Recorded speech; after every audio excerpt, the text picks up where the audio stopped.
I'm curious if you've perceived that your autism in any way affected your addiction and what that looked for you. Yeah, I think that if you were to like encapsulate all of it, it was like a discomfort with being a human, right? And I think that it played one of those things. I don't know if it was always the loudest voice, but it's so hard to discern when you were just so traumatized, right? I just had this bleeding wound and I walked around with it on a daily basis. And I don't know exactly which cut was bleeding the most, but they were all bleeding. Right.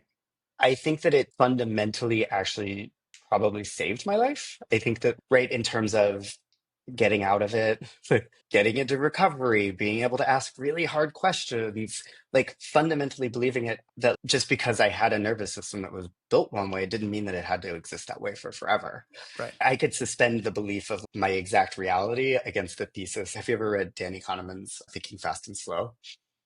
Yeah. Right. And so it's like I could believe that like my brain was hardwired to avoid loss, but the thing I was losing I didn't like. So I could mental model my way out of it. It wasn't comfortable, don't get me Right. wrong. My body fought every frickin' inch.